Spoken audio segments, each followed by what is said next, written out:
Hey there, I'm Will Glover, Associate Producer for One Detroit, and I get to produce and put together a lot of these in Finally Tonight stories. I chose a story about 4th Street Galley bar manager Marlowe Johnson. I appreciate the dedication to his craft. You can infer his respect for detail and process as he constructs tasty little pieces of art for his guests to enjoy. And most importantly, he wants everyone to feel welcome when they sit at his bar. My name is Marlowe Johnson, and I'm the bar manager here at the 4th Street Galley. On the one hand, I have to manage and train and educate my bartenders in the same way a head chef or an executive chef determines the trajectory of their program. You have to decide, well, what is our style? What's the essence of what we do? What is our technique? At a certain point, it kind of becomes largely philosophical, I think less than practical. And then we're going into brandy. The narrative of Detroit and this fine dining, fine drinking culture for a long period of its history was very important. And I also think now, pressingly, in a time where we're seeing, not a commensurate growth with minimum wage, where we're seeing property values go up, where we're seeing people forced out of neighborhoods, where we're seeing people having to work 3, 4, 5 jobs to support their families, that hospitality is one of the fastest, least barrier to entry routes to a middle class lifestyle. Certainly in Detroit, where to have a median income of $52,000 is to be considered in an upper bracket, right? I know servers that do way more than that, with no college education or without debts or on their own schedule that works for them. And when we're looking even in a larger sense about, well, how do we, empower our populations? How do we have, homegrown talents and skills?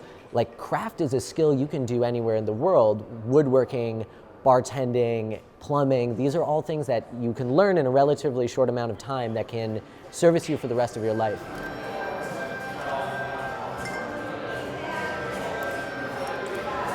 There's a great disservice to us if we forget that bartending is fundamentally about hospitality. There's nothing worse than seeing somebody walk into a bar and feel uncomfortable or unwanted or out of place. And that's something I really tried to do with this program here. I wanted to be able to serve your $75 pours of Taiwanese whiskey to the, high-flying, knowledgeable business person that comes in, as much as I wanted you to be able to have a $3 Tiger Tallboy, shot of Jim Beam White, drink like how we bartenders drink.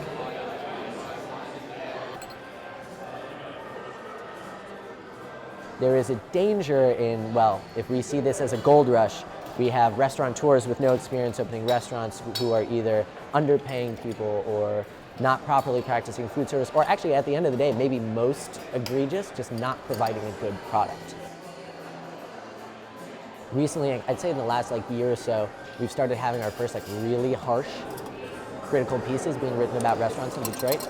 And so I think it's important for us to maintain a critical presence in Detroit where we have to be you know what? No, it's not just we can be all happy that there's so many things are opening. We have to have good things. And we talk about the idea of restaurant survival. 60% of restaurants close in the first year, 80% in the first 5 years.